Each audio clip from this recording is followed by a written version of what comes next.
নিজের অঢেল অর্থ সম্পদের তথ্য গোপন এবং সহজে অবৈধ কর্মকাণ্ড চালিয়ে যেতে নিয়েছেন তুরস্কের নাগরিকত্ব। সেকেন্ড হোম করেছেন স্পেনে। দুদকের অনুসন্ধান শুরুর পর একের পর এক সম্পদের তথ্য আসছে বেনজির আহমেদের। বেনজিরের কথা যত শুনি ততই অবাক হই। একটা লোক কিভাবে এত সম্পত্তি করতে পারে? বাংলাদেশের কোথায় তার সম্পত্তি নেই? কোথায় তার সম্পত্তি নাই? কোন জায়গায় তার লোক নাই? বাংলাদেশ বাদ দেন, পৃথিবীর কোথায় তার সম্পত্তি নাই? অবাক কাণ্ড। এই যে মানব জমিনে শিরোনাম করেছে যে স্পেনে সেকেন্ড হোম তুরস্কের নাগরিকত্ব। এর আগে আমরা শুনেছি মালয়েশিয়া তার আবাসন ব্যবসা আছে, বাড়িঘর আছে, জমি জমা আছে, সিঙ্গাপুরে আছে। এখানে আবার নতুন খবর বের হয়েছে যে মানব জমিন বলেছে যে প্রতিদিনই নতুন নতুন সম্পত্তি তথ্য আসছে সাবেক আইজিপি বেনজির আহমেদের। দেশে জেলায় জেলায় রয়েছে তার জমি, রিসোর্ট, ব্যাংকে, পুঁজি বাজারে ছড়িয়ে রেখেছেন অর্থ। সম্পদ জব্দ করার আজ পেয়ে আগেই সরিয়ে নিয়েছেন অনেক অর্থ। এমনকি যে গরুর ফার্মগুলো আছে সেই ফার্ম থেকেও গরুগুলো সব সরিয়ে নিয়ে গেছে। নিজের অডেল অর্থ সম্পদে তথ্য গোপন এবং সহজেই অবৈধ কর্মকাণ্ড চালিয়ে যেতে তিনি সরকারি পাসপোর্ট ব্যবহার করেনি কখনো, যেটা নিয়ে আমি গতকাল ভিডিও বানিয়েছিলাম।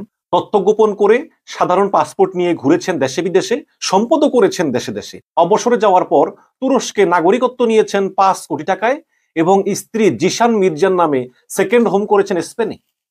অবৈধ সম্পদ অর্জনের বিষয়ে দুর্নীতি দমন কমিশনের অনুসন্ধান শুরুর পর একে একে সম্পদের তথ্য আসছে বেনজির আহমেদের। এবং গতকালকে আমি একটা কার্ড বাড়িয়েছিলাম যে বেনজির আহমেদের যে শ্যালক মির্জা আনোয়ারুন নাকি যেন নাম, সে এলাকার এক ছেলেকে এই বেনজির দুলাভাইয়ের প্রভাব খাটিয়ে র্যাব দিয়ে, পুলিশ দিয়ে, ডিবি দিয়ে ওই ছেলেকে 4বার অপহরণ করেছে। অপহরণ করে চোখে কাপড় বেঁধে চরম নির্যাতন করার কারণে ওই ছেলে এই 5 কোটি টাকা দামের ইটভাটা বেনজিরের শ্যালককে বিনা পয়সায় লিখে দিয়ে যান নিয়ে বেঁচেছে। তো লিখে দেওয়ার পরে পুলিশ বলে, আচ্ছা তোমার যে ধরে আনলাম, এত পিটাইলাম পাঠাইলাম, আমাদের কি লাভ? তারপরে পুলিশকে আবার 2,60,000 টাকা দিয়ে সে থানা থেকে মুক্তি লাভ করেছে। এই দেশটাকে মঘের মুল্লুক বললে মঘের মুল্লুক লজ্জা পাবে। শাশুড়ির নামে, বেনজিরের শাশুড়ির নামে বিঘার পর বিঘা, সাতক্ষীরা এলাকায় বিঘার পর বিঘা, ওই এলাকায় ওরা যেই অত্যাচার করেছে মানুষের উপরে, যে বেনজিরের শাশুড়ি বলতো আমার জামাই পুলিশ প্রধান, আমার জামাই র্যাব প্রধান, বেশি ব্যথা করলে ক্রস ফায়ার দিয়ে দিব। শালা বেনজিরের শালা তো যাকে না তাকে ক্রস ফায়ার হুমকি দিত এবং এলাকার পুলিশ র্যাব সব ওদের কথা মতো চলতো এবং ওরা যা খুশি তা করতো। আবার কালের কণ্ঠ পত্রিকা লিখেছে যে বেনজিরের 3 কালো হাত। এখানে লিখেছে পুলিশের সাবেক মহাপরিদর্শক বেনজির আহমেদের অবৈধ সম্পদ এবং বিদেশে অর্থ পাচার বিষয়গুলো নিখুঁতভাবে পরিচালনা করতে নিযুক্ত ছিল একাধিক ব্যক্তির একটি বিশেষজ্ঞ দল। তারা মূলত বেনজিরের জন্য দেশে বিদেশে জমি ও সম্পদ কেনা, ব্যবসায়ীদের প্রলোভন দেখিয়ে অর্থ হাতিয়ে নেওয়া, ক্রসফায়ারের ভয় দেখিয়ে নির্যাতনের মতো অপকর্ম সামালিতেন। শুধু তাই নয়, বেনজির নিজে নেপথ্যে থেকে এইসব সিন্ডিকেট সামনে রেখে নিয়ন্ত্রণ করতেন পুলিশের বিভিন্ন প্রকল্পের ব্র্যান্ডিং, নিয়োগ এবং বদলি বাণিজ্য। কক্সবাজারের সম্পত্তি আছে, টেকনাফে আছে এবং সবচেয়ে বড় কথা হচ্ছে ভাওয়ালের যে বন আছে সেই বনের অনেকে অর্ধেক দখল করে ফেলেছে। আবার ওই গোপালগঞ্জে হিন্দুদের জমি দখল করছে। প্রচুর হিন্দুরা তারা সর্বশান্ত হয়েছে এই কারণে। এবং শুধু তাই না, সাতক্ষীরাতে তার শ্বশুরবাড়ি এলাকায়ও প্রচুর সাধারণ মানুষদেরকে জোর করে তাদের সম্পত্তি শাশুড়ির নামে কিনে নিয়েছেন এই বেনজির। এই যে বেনজিরের যে 3 কালো হাত, এটার ভিতরে একজন আছে এটিএম সাব্বির ওরফে বিকাশ সাব্বির, আরেকজন আছে নাজমুস সাকিব জোবায়ের, আরেকজন আছেন আমজাদ হোসেন আরজু। পুলিশের সাবেক মহাপরিদর্শক বেনজির আহমেদের উপর করা আজকের পত্রিকার প্রধান শিরোনামে বলা হয়েছে যে বাংলাদেশের উত্তর, দক্ষিণ, পূর্ব, পশ্চিম এবং মধ্যাঞ্চল সব অঞ্চলেই জমির খোঁজ মিলেছে বেনজির আহমেদের। রাজধানী ঢাকা সহ অন্তত 10টা জেলা এখন পর্যন্ত বেনজিরের এবং তার পরিবারের অনেক সম্পদ তথ্য পাওয়া গিয়েছে। অন্য জেলা হলো গোপালগঞ্জ, মাদারীপুর, কিশোরগঞ্জ, গাজীপুর, সাতক্ষীরা, নীলফামারী, ঠাকুরগাঁও, বান্দরবান এবং কক্সবাজার। এসব জেলায় রয়েছে জমি, খামার, রিসোর্ট, এমনকি সেন্ট মার্টিন দ্বীপেও তার জমি আছে। গত সোমবার পর্যন্ত পাওয়া তথ্য অনুযায়ী তার ও তার পরিবার সদস্যদের নামে বিভিন্ন জেলায় থাকা জমির পরিমাণ 2,385 বিঘা বা 786 একর। আর যুগান্তর পত্রিকা লিখেছে যে হাজির হচ্ছে না দুদকে। এখানে বলা হচ্ছে বিপুল সম্পদের তথ্য পাওয়ার ঘটনায় আলোচিত সাবেক আইজিপি বেনজির আহমেদ ও তার স্ত্রী সন্তান দুদকের তলবে আপাতত সাড়া দিচ্ছেন না। আইনের ফাঁকফোকর ব্যবহার করে তারা ধরা ছোঁয়ার বাইরে থাকারই পরিকল্পনা করতেছেন। এরই অংশ হিসাবে তারা 6 জুন এবং 9 জুন দুদকে হাজির হবেন না। এদিকে পুলিশের সাবেক মহাপরিদর্শক বেনজিরের সম্পদের হিসাব মেলাতে হিমশিম খাচ্ছেন দুর্নীতি দমন কমিশনের কর্মকর্তারা।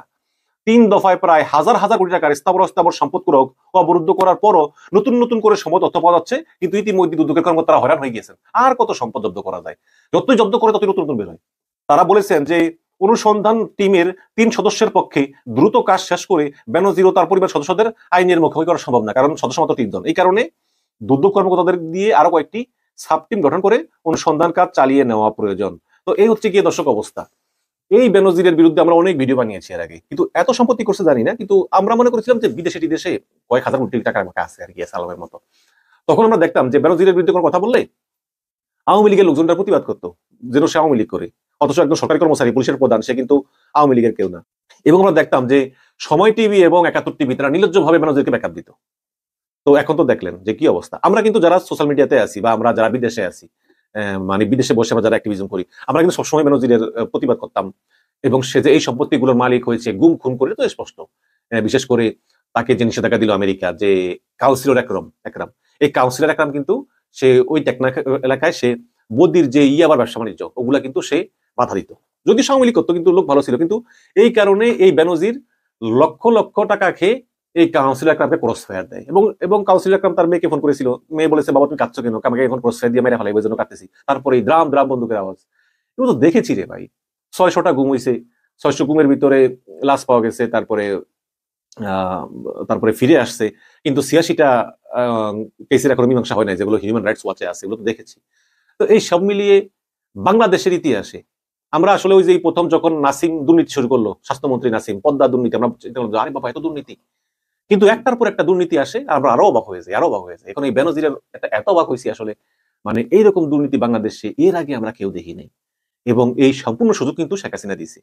আরে বিএনপির একটা ছেলে প্রত্যন্ত অঞ্চলে গিয়ে একটা মিটিং করলে সেখান থেকে তারপরে শেখ হাসিনা জানতো না যে বেনজির এগুলো করবে, সবই জানতো, কিন্তু সবই জানি না, সে চুপচাপ ছিল। এখন দেখে যে আমেরিকার চাপে কিছু করতে পারতেছে না, রোনাল্ডো আইসা বলছে যে ঠিক আছে ক্ষমতা অবৈধভাবে দখল করছো, নির্বাচন জালিয়াতি করছো, এখন কিছু কাজ ভালো কাজ করে দেখাও, দেশটা তো এভাবে গোলা যেতে পারে না। এর জন্য কিছু লোক দেখানো কিছু ইয়ে করছে। বেনজিরকে আগেই বলছো তুমি পালিয়ে যাও, আমার কোনো উপায় নেই, তখন সে পালিয়ে গেছে। এবং সে পালিয়ে যাওয়ার আগে সে মুরগির খামারের মুরগি খালি করছে, গরুর খামারের গরু খালি করছে।